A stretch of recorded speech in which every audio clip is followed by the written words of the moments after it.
Hi everyone, welcome back to the Sports Psych Show. Thanks so much for joining me. Today's guest is psychologist Sarah Broadhead. Sarah is a chartered occupational psychologist and she has a track record of maximising performance at the very highest level in Olympic sport and in business. Sarah is currently lead psychologist for the Great Britain Taekwondo team, and she's worked in a range of sports. She has a vast array of experience. She's worked in British swimming, Great Britain Canoeing, Great Britain Archery, UK Athletics, Great Britain Triathlon, Formula 3 motor racing, and with European Tour golfers. Sarah also applies her psychological principles to the business world, and she's worked with a number of companies and corporations over the past few years. Sarah, it's great to have you on the Sports Psych Show. Thanks, Dan. Yeah, I'm really looking forward to it. I've really been enjoying the recent podcast. Yeah, it's great. Well, no, it's great. I know we've been talking for some time about getting you on, and I'm really excited to have you on and learn from your experiences over the past few years. And as I stated there in your mini biography, you're currently working with GB Taekwondo. That's Great Britain Taekwondo, and you've been working with them for some time. And it's 2019. I'm thinking, wow, the Olympic Games is fast approaching. Those 4-year cycles go so quickly, don't they? How's preparations going for you guys? Yeah, really good. Yeah, I mean, it does absolutely fly. I think the first year after the Olympics, everyone's just sort of decompressing. But yeah, it definitely feels like we're ramping up. We've got the World Championships in Manchester, which we've never had before, which is great. So yeah, everyone's just kind of gearing up for that. And then once we've done that, it's going to be on the home straight. So the World Championships in Manchester, that home ground, that home territory, do you think that puts... Is there a general feeling of more pressure being put on the athletes, given that it's at home? Is that obvious? Is that explicit? Are you helping them deal with that? Yeah. Well, we've luckily had a Grand Prix, like one of our big competitions in Manchester last year. And all the athletes seem to rise to it, actually. And a lot of them love having their family there. So when they travel abroad, sometimes there isn't much atmosphere in some of the stadiums that we go to. So a lot of them really love it. And yes, some of them might struggle a little bit more, but as a general rule, as a team, we seem to rise to that home support. Now, I must admit, I don't know a huge amount about Taekwondo. I think I watch it, absolutely disgraceful. I think I watch it every 4 years when it's in the Olympics. So tell me a little bit about the psychology of Taekwondo. I mean, I suppose when I watch it, I almost feel like I'm watching a quick, instinctive sport. Yeah. So where does the psychology come into a fighting sport like Taekwondo? Yeah, I mean, you're absolutely right. It's a very quick sport. There's not really a lot of time to think. So when people do start to kind of think consciously, it messes it up. Right. So you get points for scoring to a body armor or a head guard, and they're electronic. So that's kind of changed over the years to make it a bit fairer for people. It used to be a judge scoring, but now it's electronic scoring. Oh wow, okay. But yeah, it's definitely an instinctive sport, so they drill it in training, and we just then want them to go out and do that in competition. So if their sort of emotional brain gets in the way or they start thinking, that's when it gets messed up. Okay, so in a nutshell, I'm going to ask a very unfair question here because I'm sure there's a vast array of things that you speak about with competitors. But in a nutshell, what are the specific challenges that they have? You've talked about having to compete instinctively. What are other things they have to deal with? What you said the emotional brain gets in the way. What's your day-to-day sort of conversations like with these competitors within Taekwondo? Yeah, I guess it's similar to a lot of sports. It's worries about injuries. So it's a contact sport. So we have a lot of injuries that can put people out for a while. Then they think other people will be progressing quicker than me. And what if I'm not back in time? Also with, obviously it's a fighting combat sport. So the psychology of that is you're having to go face to face with another person. So things like body language is really important. And, being able to deal with that opponent and, if they're ranked number one and you're going up against number one. So it's that kind of face-to-face psychology. Yeah, I couldn't think of anything more frightening than going up against the world number one in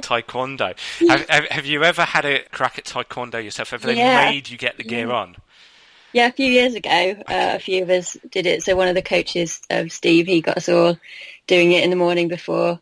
It's hard, I'm a cyclist. I do a lot of mountain biking and things like that, and this was way harder and way scarier. Yeah. I can imagine. Now, I know in your work you use a lot of something called compassion-focused therapy, which I must admit I don't know much about it. So can you introduce it to us, Sarah? Yeah, just before I describe it, I think it's important to say that it's just one of kind of the range of tools. So I think any good coach or any good psychologist has a whole tool bag of things. And this is something that I learned about that I thought, actually, this is really relevant and really applies. But I'd try and think, is this right for this person? But yeah, definitely one of the tools that I'm finding really helpful at the moment. So compassion focused therapy was developed by someone called Paul Gilbert. Okay. So there's lots of material out there. If you want to look him up, he's got a website. It's really great. And it's basically saying that our brains are very complicated. I think they use the word tricky. They're very tricky. Okay.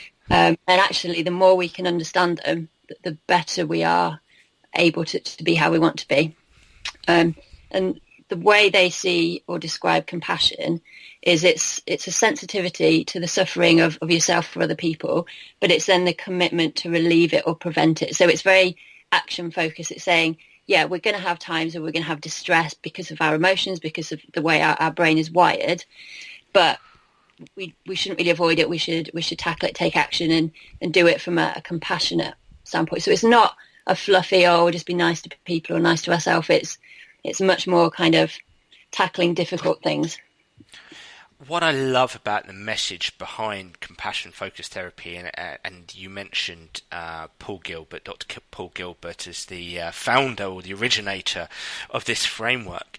What I love about it, Sarah, is this idea of we're designed as human beings to feel anxious and anger and shame and have self-criticism or experience self-criticism.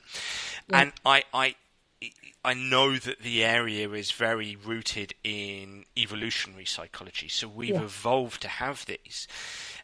Because sometimes I sit with people, with clients, if you like, who feel ashamed that they're sitting in front of a psychologist and they think that they're experiencing something abnormal. It's like, no, this couldn't be further from the truth. This is completely normal. And I assume you experience the same thing?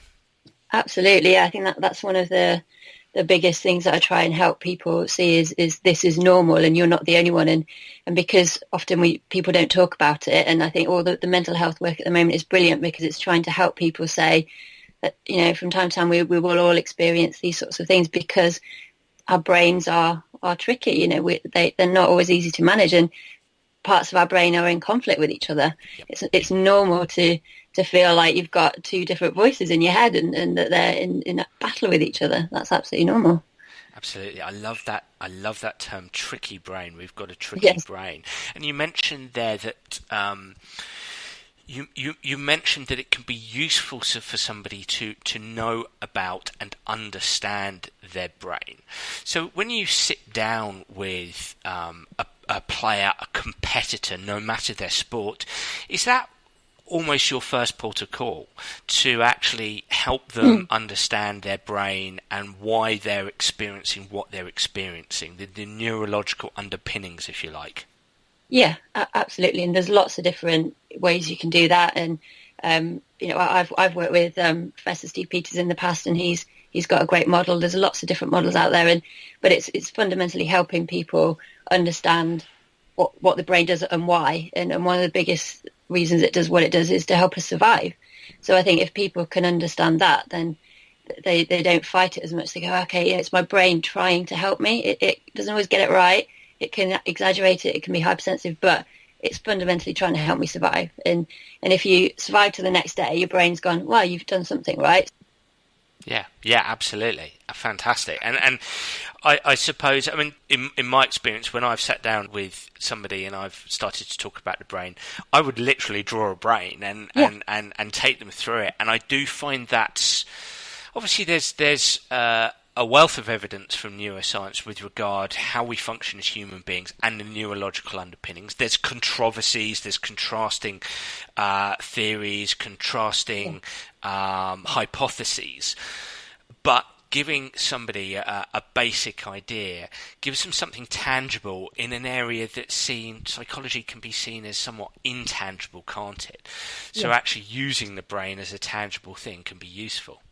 Yeah, absolutely. And particularly, I work with quite a lot of younger athletes. So most of the Taekwondo athletes are under 30. They're all fairly young. And there's been a lot of research as well around the kind of adolescent developing brain.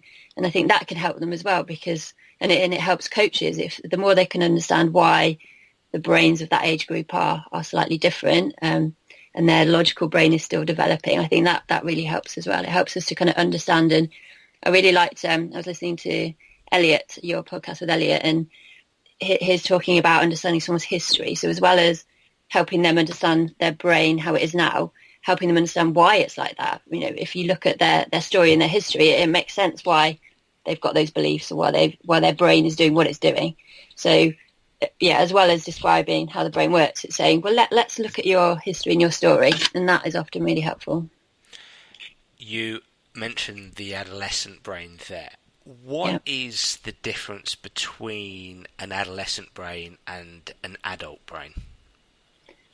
Well, there's a few differences fundamentally, but I think it's where you're starting to develop your sense of self. So that social brain is becoming more important. So if you look at young children, they don't really have that self-consciousness. They'll run around, and they're just not as bothered what people think. But then we develop this aspect of I care what people think, or their opinion is important to me. And I think that's one of the biggest differences. And then particularly around approval of their peers, that's really, really powerful. And often they'll make decisions that are not particularly helpful because of that peer influence. So, I've seen athletes that are, really committed to their sport, really, really want to do well. And when they've been with a certain group of people, they might go off drinking, and the coach is like, why are they doing this? That this just doesn't make sense. But that in that moment, that social brain was more powerful, and they didn't have the logical brain to manage it. Is that what's happening in adolescent brain when they're making what can be construed as poor decisions? Is their emotional brain and or their social brain is in essence driving them rather than that rational, that frontal cortex, that rational brain?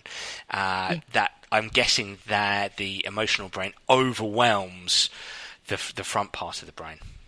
Yeah, I mean, there's a really good book by a lady called Sarah Jane Blakemore. She's done lots of great research in this area. Okay. It's called Reinventing Ourselves, and it describes that really, really well. How that frontal lobe, that bit that has the emotional control and all that kind of rational thinking, that's going through a massive period of change. So it just doesn't work as effectively. So that's why you get the kind of more dominant social brain. It can be so frustrating for coaches who coach young players when that emotional brain fires and a child's behaviours change. They don't follow their normal habits. They make decisions that can be seen as maladaptive and problematic. And I'm guessing you have had quite a few conversations with coaches about this, and they've asked you, Sarah, what do we do? Give us some advice. How can we deal with this situation? Whether it's helping the coach rationalise the situation, or it's helping the coach to give the competitor, the sports player, some tools and techniques. What kind of conversations do you have around that? Yeah, I think the first thing is just helping them understand it. I think if you can understand why someone's doing what they're doing, it doesn't mean you agree with it, but you have a better chance of coming up with a plan. And I like, again, what Elliot was talking about, the formulation thing, like sitting with them and going, okay, well, what could we try? This is what we've tried and it hasn't worked. This is what we know about this person. This is what we know about history. What could we try? And if we know that peers are really important, how can we use that in a positive way? Or when they're in a calmer, more rational place, we can start to help them develop some of those beliefs, so that the environment we create has a really big influence on their beliefs as well. So I would be talking to them about, okay, how are our behaviours influencing them, or what are we doing that's helpful? You mentioned that crucial word, environment. So you've worked with a lot of Olympic teams. You're currently engaged with Taekwondo, Canoeing, a whole range, Archery, GB Archery, so a number of Olympic teams over the years. What kind of environment are they trying to create for a competitor to help a competitor optimize their ability, optimize their talent? Yeah. I think ownership is a really important one. I was talking to, she's a mountain biker actually, and sort of saying, what environments have you liked over the years, or what have you found challenging? And she was sort of saying, I like it when I'm given ownership, or I'm talked to like an adult, and I'm involved with things. And she said, if you're just told to do something or not do something, I mean, some people like that, but she was sort of saying, that really helps get the best out of me. So we try and help them develop that ownership. So even if they say to the coach, you tell me what to do, that the coach still goes, but this is why I'm doing it. So you're still trying to involve them. You're still trying to give them that ownership. She talked about that, sometimes in her life, like you'll be told you can't eat dessert. You're an athlete. You don't eat dessert. That's just not what you do. And it just makes people go underground with it. They'll just go, well, you've told me not to do it, but I'm going to do it anyway. Those sort of teenage years, you just rebel against it, rather than going, well, this is the why, it's your choice, but this is probably why it's not a good idea. Yeah, it's interesting, isn't it? Because you mentioned individual differences. When you're in an Olympic program, as you say, you're trying to be player-centered or person-centered. You're trying to help create an environment where competitors are going to flourish, they're going to thrive. But there must be so many individual differences between competitors. So you've got one person there, a mountain bike rider, who's saying, "Wow, I like ownership. I love ownership," and then you've got others who may be more inclined to say, "Well, just tell me what to do."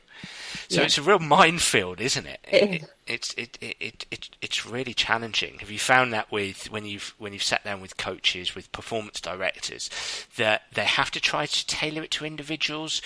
Or the Olympic programs you've been in, has it been more sort of generic in their approach? I think it's slightly different if you're a team versus an individual. So Taekwondo, where I'm working at the moment, we operate as a team because we're all in a centralised programme, but ultimately it's one person going onto the mat and it's an individual sport. So I think the approach will vary slightly depending on whether you're a team sport, like a football team, or you're an individual, because ultimately, if you're an individual sport, it's just about that person, and you don't need to communicate with your teammates in the same way, or you don't need to have consistent behaviours across the team. Yeah, absolutely. Listen, I want to get back to compassion-focused therapy, because I want to talk about some specific tools and techniques that that coaches can use in their work. So compassion-focused therapy, it's a psychotherapy, so you'll use it as a psychologist. But do you think you can use this approach if you're a coach? Yeah, I think it's having an awareness of, there's basically three areas that we're going to talk about. And I think having an awareness and understanding of the three areas can be helpful, even whether you're an individual doing sport yourself, whether you're a coach. I think it can be really helpful. Okay, so you talk about three areas. What are these three areas? We talk about these three areas and we look at the balance of them, or how much time you're spending in each one. So I'll start with the first one, that's the threat area. So again, this is the survival part. So it's the social brain. It's the part that's trying to keep us alive. And it can be worries. It can be when we ruminate. So again, the way our brains are designed, we have this great ability to imagine. So we can imagine and be really creative. But we often use that imagination to think about things that might go wrong. Absolutely. So I have athletes that go, what if this? What if I lose? What if they're better? What if I haven't done enough training? And they generally tend to imagine the worst case. We're often we're not as good at imagining, oh, what if it all goes really well? So that can be a source of threat to us, that imagining. So you could sit here and you could imagine a threatening situation that might happen, and you'll get the same physiological reaction. You'll get, you can create worry in yourself in the absence of any external stimulation. So there might be nothing to worry about. Yes. But you create the worry, and you have the same physical responses, or similar to that, if you were actually worried, and if there was actually something to be worried about. Yeah, I think a phrase that Paul used was, you can create heaven out of hells and hells out of heaven in your brain. It's depending on your sort of perception of it and your imagination. I think it's really interesting, Sarah, because I think my understanding of how this has evolved, that worry system, that threat system. Obviously, the threat comes from fight flight, doesn't it? It comes from the caveman and cavewoman walks out of the cave and sees the saber-toothed tiger, and they have to be able to act really, really quickly. So there's that quick-fired threat system, but there's the worry system, which is more long-term, isn't it? And my understanding, my reading is from the notion that a couple of 100,000 years ago, there would be opposing tribes that we'd have to worry about and think about defeating and protect ourselves from. And I'm guessing that's where that threat response comes from. And also, if you're in your tribe, you want to stay within that tribe. You don't want to be rejected, because if you're rejected from your tribe, you're not going to survive very long. So that's that thing of, we want to be approved. We want to get other people's approval. We don't want to be rejected. The shame thing is to stop us doing things that might get us rejected. So we almost have this heightened sense of, oh, how am I being perceived by the people? So that's what often causes the problems. And we sometimes talk about ego, like how we're seen to other people. And I worked with a racing driver who's at Formula 3 level, and he had this really big crash, and I was stood there with his dad, and we were really worried about him, and he got out of the car, and he was angry, he was upset, because he was almost embarrassed that he crashed. He wasn't worried about his safety. He was worried what other people would think, or what his team boss would think, or like that he'd made a mistake and he was stupid. All of that stuff, whereas I was thinking, oh, is he okay? But his brain had gone down that route. It's amazing, isn't it? And you know what? You see it every single day when you stand by the side of, say, a soccer pitch, and you're watching these great soccer players training. And I live in a world where I'm blessed with the opportunity to watch some pretty high-profile soccer players train, and yet you'll see them miss an easy chance or give the ball away, and their reaction response of frustration and anger is more often born out of embarrassment and this idea of what will people think of me, rather than being angry about giving it away or missing the chance. Yeah, absolutely. Yeah, I think that's a massive thing, and also, particularly the younger athletes, will get not wanting to let people down. So I don't want to let my coaches down. I don't want to let the team down. I don't want to let my parents down. And I know people that have probably carried on in the sport longer than they would want to, because they don't want to tell their parents, or they don't want to tell the coach. And they've put so much into me, and they've invested so much, that I just don't want to let them down. Massively. That narrative, that appraisal of I don't want to let somebody down. What if I let them down? And that worry ensues. And as you're talking now, I'm thinking about the personality dimension of neuroticism.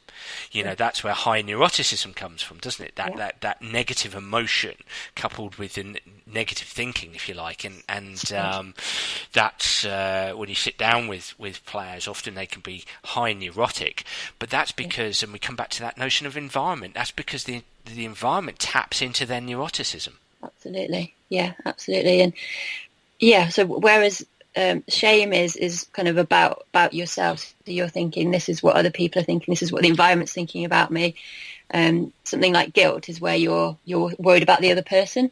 So this is quite inward looking. Shame is quite inward looking, where you're thinking, it's about me, it's about perception of me. Whereas guilt is, I feel bad for that person because, I've done that to them, if that makes sense. Yeah, absolutely. So in this threat dimension, you've got shame and you've got guilt, and shame is that sort of inner focus, whereas guilt is that outer focus. Yes, absolutely. Yeah, the shame is, what do people think of me?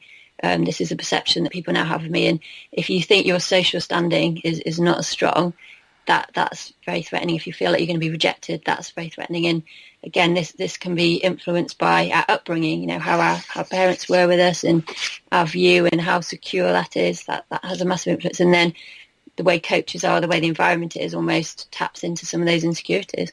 Massively. It comes back to that big word environment, doesn't it? Yeah, absolutely. Okay. Yeah. So do you want to move on to the next one, or do you want to talk a little bit around that threat response? So some interventions. Yeah, I think, like we talked about right at the start, that normalising it, of going, actually, this is really normal, that you're going to have some of these feelings, some of these sorts, and they can be really overwhelming. So when you have these feelings of shame or embarrassment or worry or what if or rumination, they can be quite difficult to deal with. And when they're in your own head, again, they are. So you probably know, when you talk to someone, often I don't sometimes say a lot, but they just go, I feel loads better, because they've just got it off their chest. And it's that ability to just kind of talk about it that we're trying to encourage in people. And often people will use unhealthy ways to deal with that overwhelming feeling. So they might turn to food, they might turn to alcohol, they might overtrain. And you might have seen it in golf, where you've not had a good performance, you feel bad about yourself, so you go and hit loads more golf balls, and that's probably not really solving it. That was me. I would go and beat balls for about 3 hours whilst divulging in a whole bunch of chocolate bars as well, I think. So, I'm your archetypal case study for that, definitely.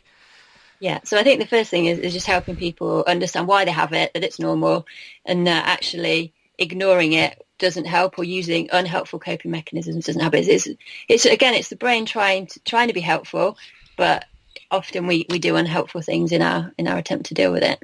That's a really interesting phrase you've just said. It's the brain trying to be helpful, but actually, in the environment we're talking about and the objectives that we have, it's actually acting unhelpfully. Yeah. Okay, I think that's so important for coaches and competitors to understand. Is the brain is trying to work out the best way to deal with the situation, but it's actually doing it in a maladaptive manner. Yeah, absolutely. Yeah. So what we try and help people do is recognise it and then come up with ways to deal with it, because avoiding it or doing unhelpful things is not great in the long term. Okay, so let's put ourselves in the shoes of a coach who's, let's say, got a player who is constantly experiencing that threat response, perhaps engaged in their own ego. What will people think of me? And in essence, looking around if they miss chances, if they give the ball away, if they have poor performances, and they have that threat response in the shape of anger or frustration, and that leads to them lashing out or going inwards and being despondent. What can a coach do? Because there's not always that safe ground for a player to sit down with a coach and say, hey, this is how I'm thinking and this is how I'm feeling. Is there anything obvious that a coach can do in the moment or in the preceding few days to help that player? Yeah. So I had a good example of one of the Taekwondo coaches, and he was a fighter before he was a coach, and he's been really good at role modelling for some of the athletes that he's working with. So he would say, when I was fighting, this is what I experienced, and I'd be really surprised if you didn't have this or you weren't experiencing this. And he said, I found it helpful when I talked about it, or I found it helpful when I thought of what's the worst case scenario, and or I was thinking, what do other people think? And I thought, well, actually, who does it really matter? And actually, if I do the best that I can, that's all I can do. So I think role modelling that sort of vulnerability yourself, or role modelling, I've been there, I know what it's like. I think that I found that's been really helpful. That's allowed that fighter, that athlete, to open up a lot more, because they're like, oh, my coach is has done it, or they've experienced it. I love that idea. So it's, in essence, a coach standing in front of a player and say, hey, this is normal. This is okay. I've been there. And even if you haven't been there, you can give an example of somebody who's been there, a prominent player, a prominent competitor in your sport. Hey, look, we've been there. This is normal. It's okay. Normalising is so important, isn't it, Sarah?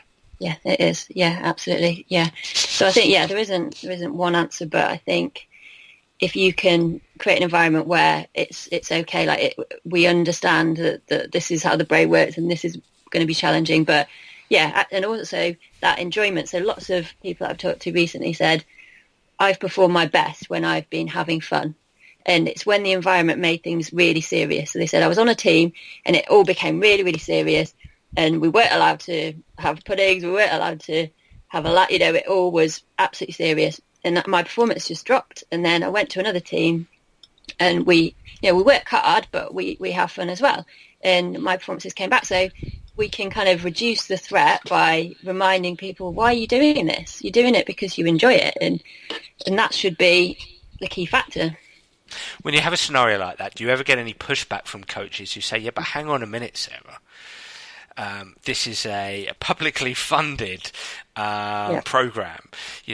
Ultimately, we're trying to create the best competitors in the world in our sport. You're talking about fun. Hold on, this shouldn't be fun. This has to be serious. What's going on? How can you say this, Sarah?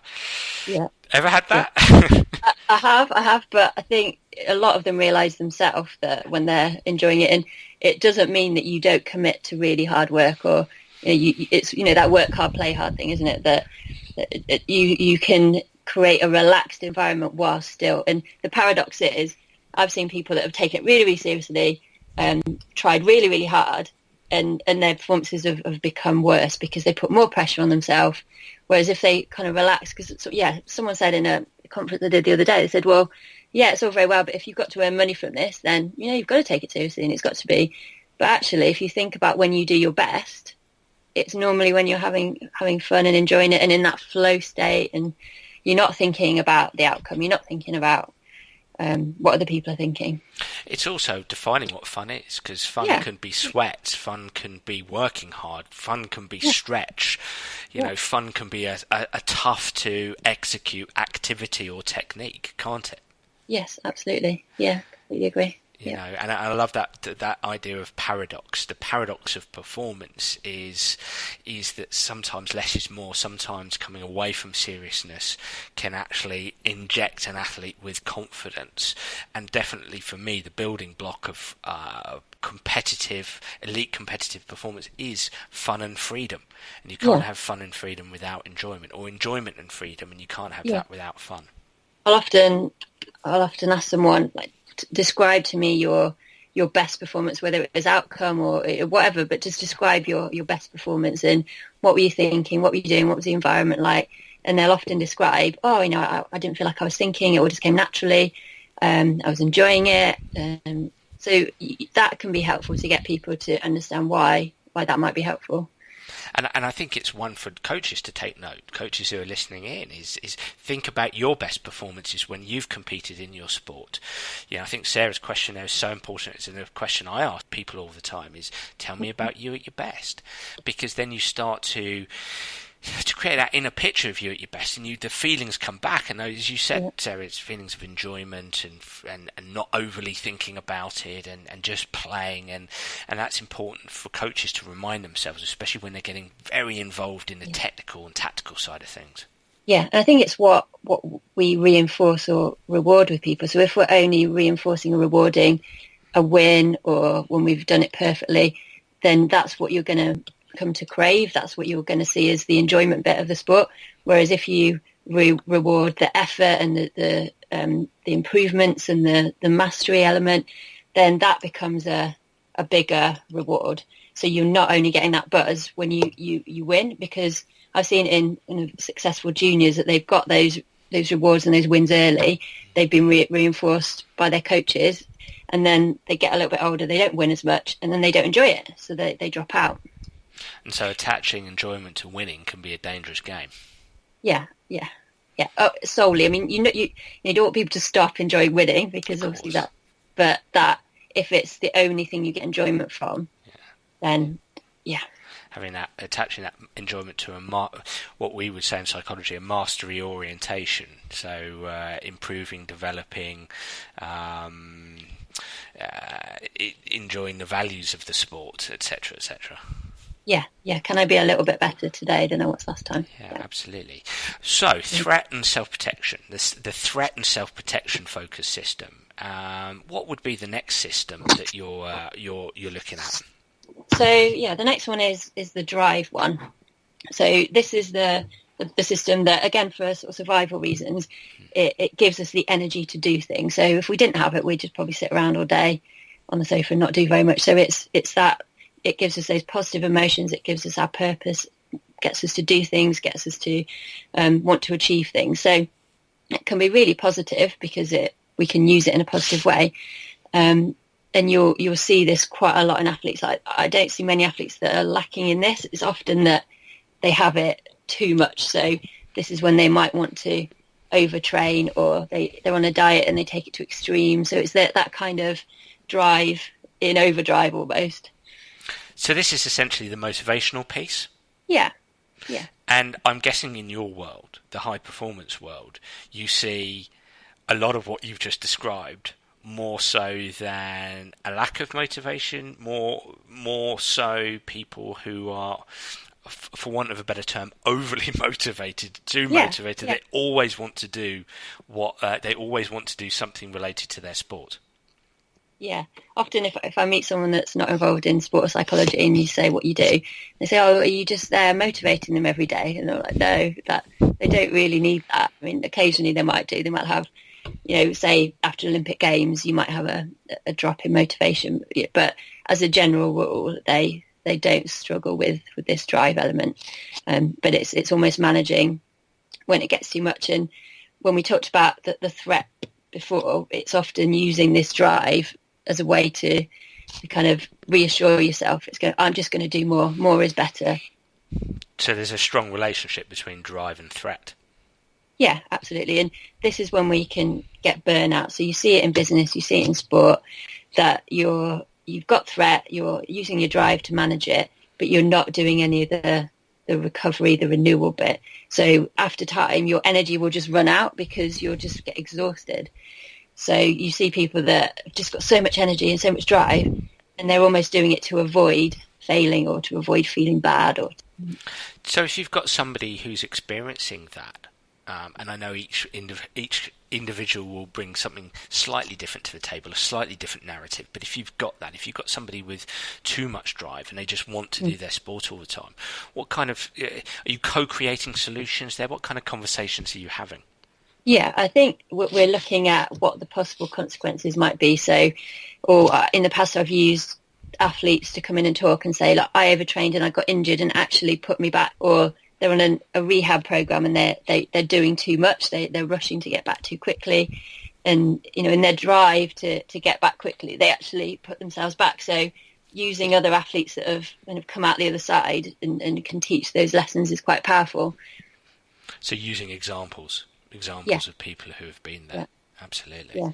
What about the other way around? Because in my work, especially in the world of soccer, and I know you've done a little bit there, I suppose a lot of soccer coaches will say to me, how do I motivate my players? How do I motivate my players? I can't seem to motivate my players, especially the ones, I suppose, if I'm talking about the very top level here, the ones who are perhaps on the bench, the ones who are left out of the squad, who aren't in the team.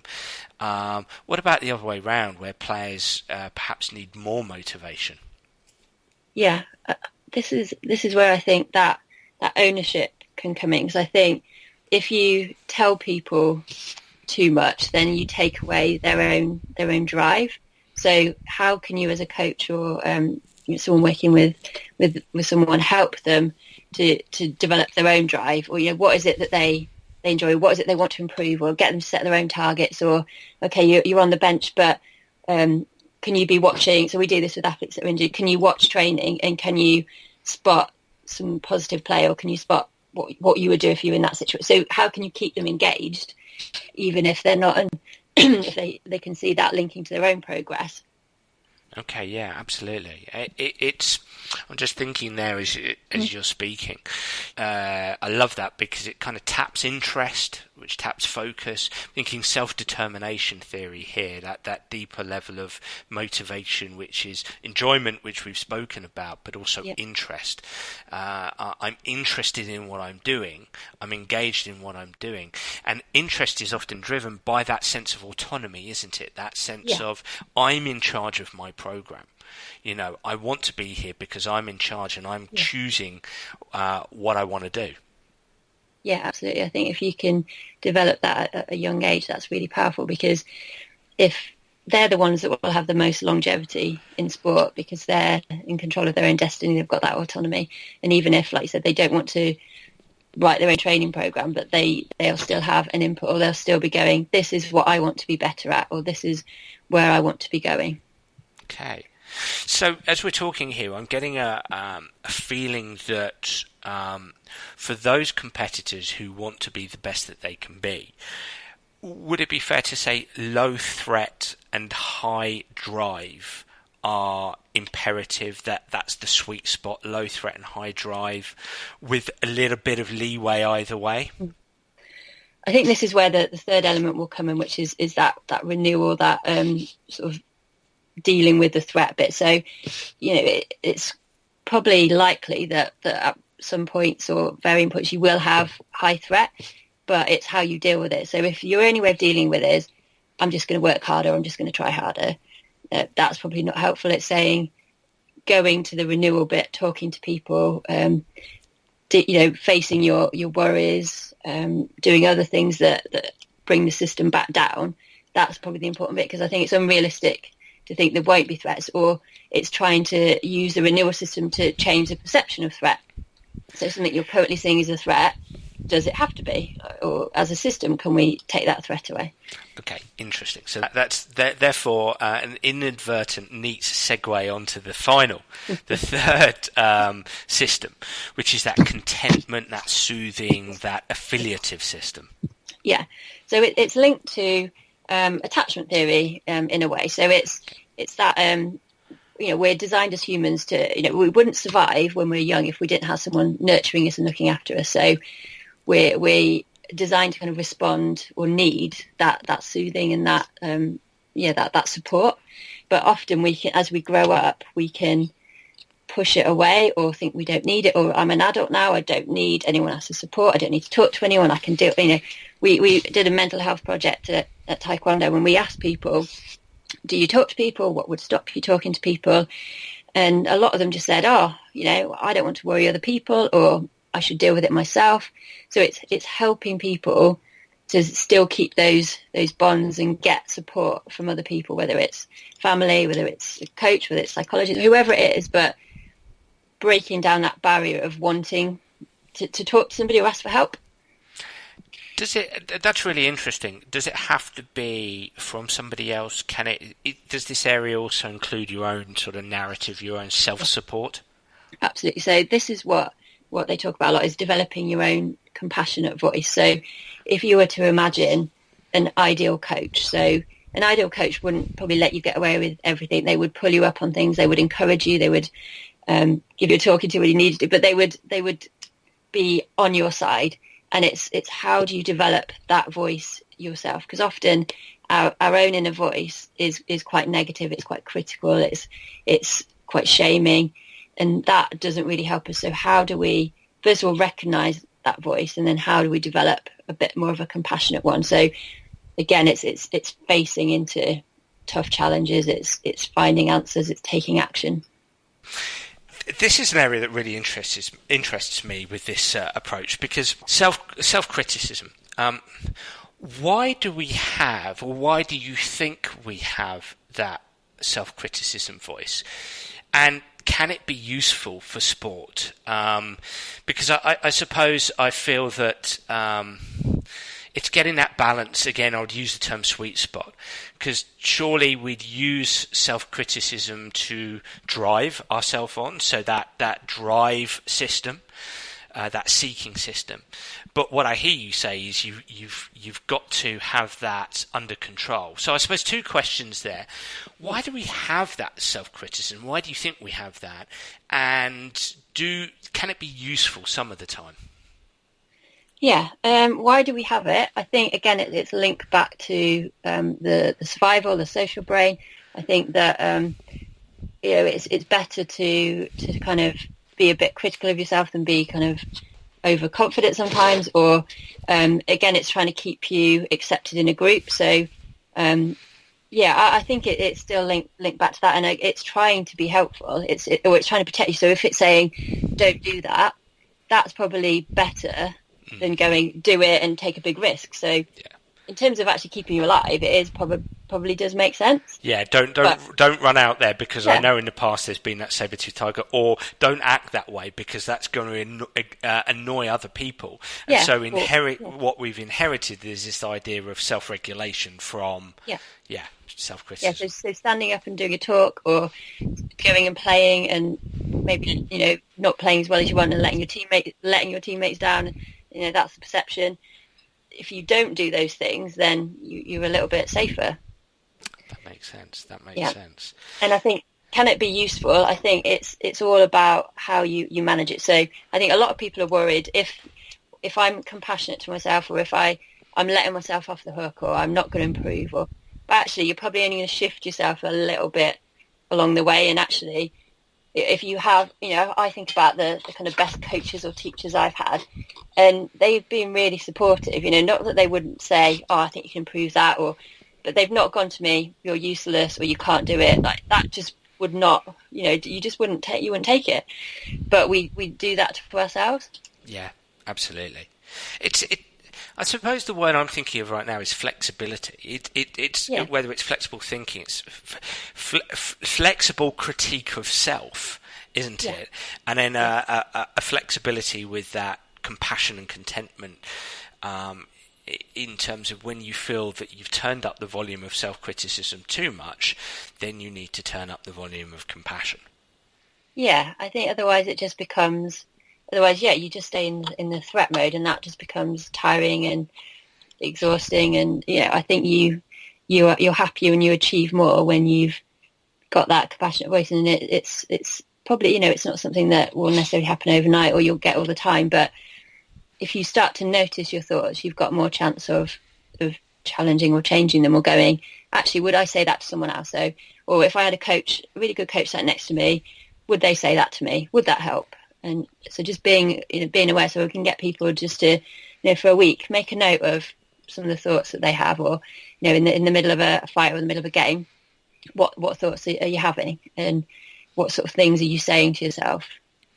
I suppose during the middle of a game, that's the time to be your own best fan, isn't it? You know, rather than your own biggest critic. There may be a time to say, okay, come on, this isn't good enough. I need to get on with this now. Where a tiny bit of self-criticism can be useful, but by and large, it's keep going, keep working, doing well, keep running, keep moving. Is more optimizes things more than the critic. It's the constructive bit, isn't it? If you just go, you're useless, this isn't working, everything's going wrong today, rather than going, okay, this isn't how I want to be. What can I do? I can focus on this. It's being constructive. It's taking a constructive action rather than just going, oh, you're pretty rubbish today. So in simple terms, we've got the threat system, we've got the drive system. So the threat system is that alarm. It alerts us, and the drive system makes us move. It's that motivational side, and then that contentment soothing system, the compassion, if you like. So in simple terms, is that contentment system, is that the when I use that analogy of a volume, is the contentment system turning up the volume and down the volume of threat and drive? Is that the guide, the governor, if you like? Absolutely, yeah. That's where we can use it to kind of keep the others in place, really. So yeah, absolutely, yeah. And it's I think just helping people raise awareness of those three things. So I've developed an app that I'm just testing out at the moment with a group of people, where they fill in every day. They'll answer a question of what's my drive and energy like. So if you're feeling absolutely exhausted, and so this can be physical and mental energy, really. If you're a 2, why are you a 2? Why are you so tired? Is it because you've overtrained? Is it because you haven't slept? So what is that level? What is my threat level, and what is it? So if you start naming the threat, then you're like, oh, okay, what could I do about it? And then the renewal. Okay, what have I done? Have I done any recovery? So in sport, that could be, have I had an ice bath? Have I done a recovery run? What have I done to recover physically? Have I got enough sleep? And what have I done mentally to recover? So have I done some mindfulness where I've sort of quieted my mind down? Have I had to talk to someone? Have I done a brain download and got everything out of my head? So it's just helping people raise that awareness of where they are, and are they out of balance or are they in balance? I love that, because it makes me think of, I always talk to coaches about having 2 dials, a stretch dial and a support dial. And sometimes you turn up the volume of stretch so much, you've got to make sure you turn up the volume of support for your players.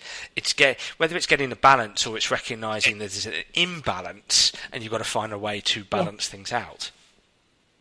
Yeah, absolutely. Because a lot of athletes that are perfectionists, they'll come or they'll just like, I just need to do a bit more. I need to work hard. And I'd say, well, no, you could train 24 hours a day, every day.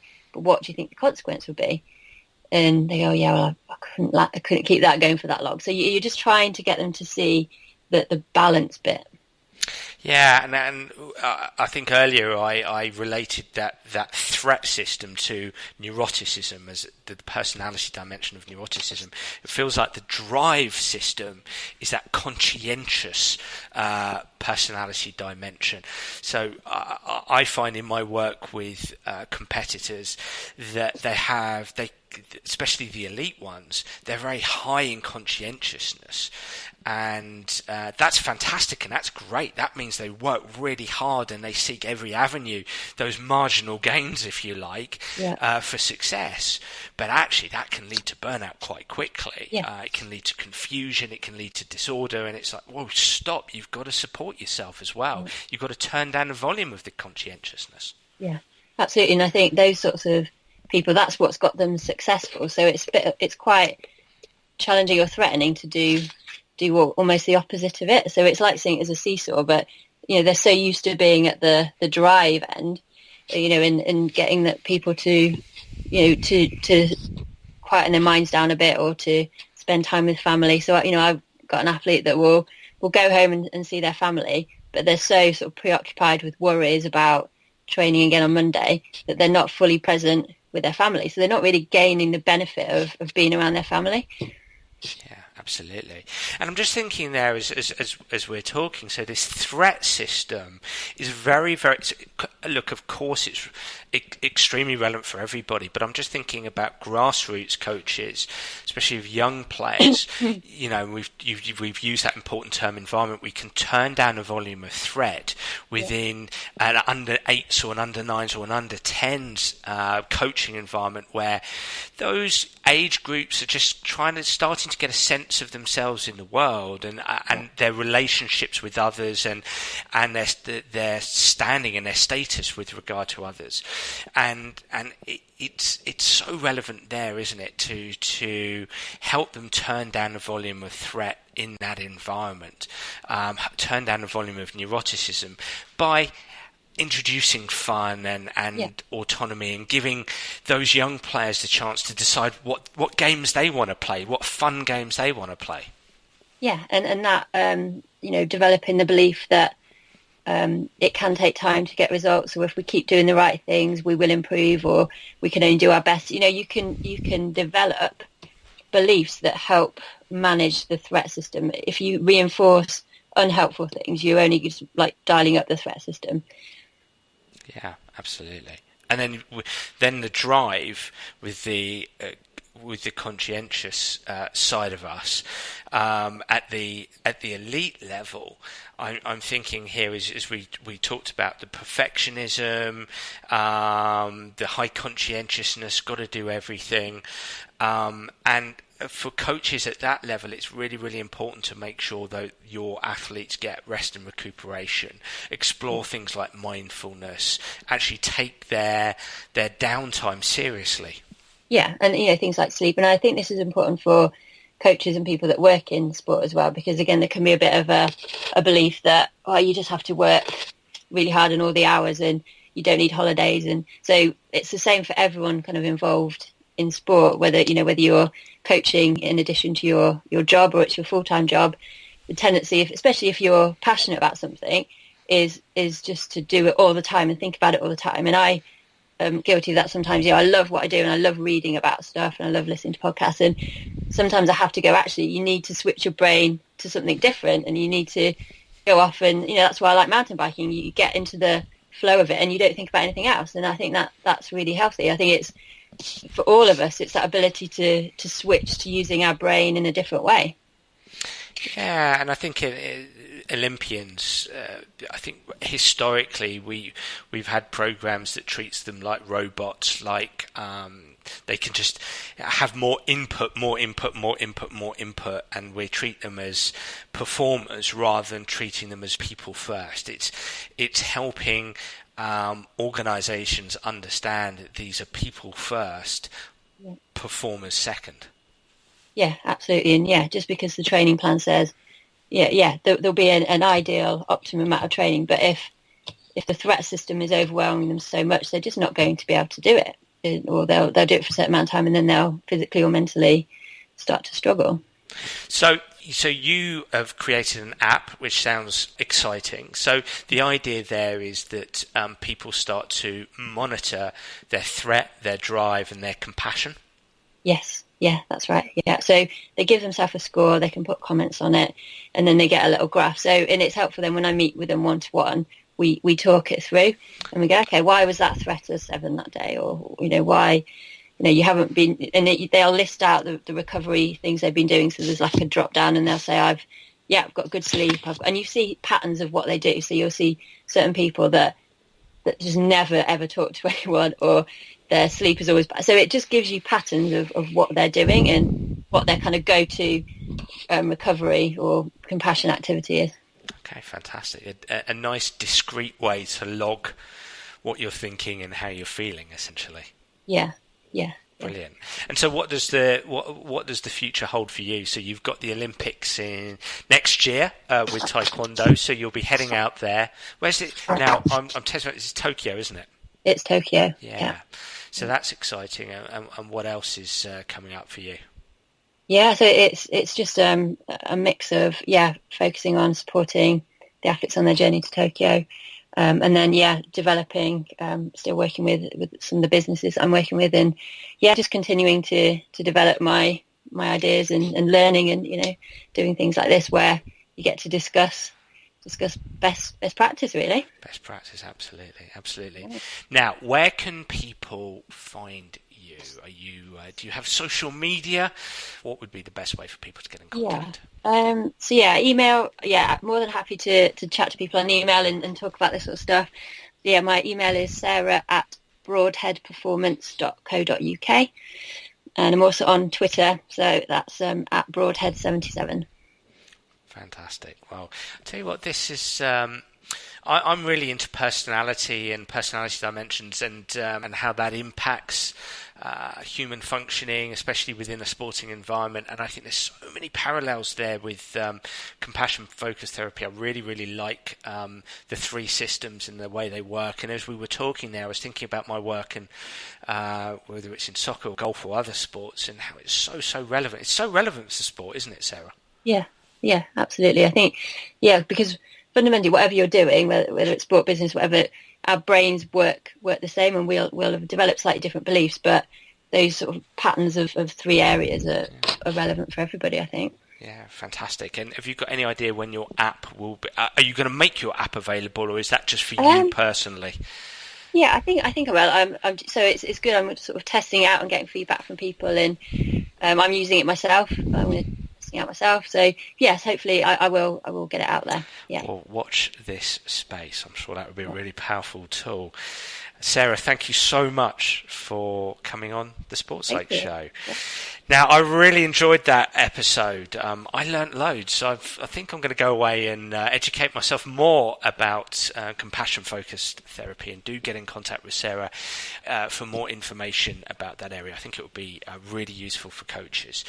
And of course, as always, I'd love to hear what you, the listener, thinks about the Sports Psych Show. So please do get in contact, whether it's on one of my social media platforms or through my website at danabrahams.com. All manner of feedback is more than welcome. I'm already looking forward to next week, and hopefully you'll tune in as well. So bye for now.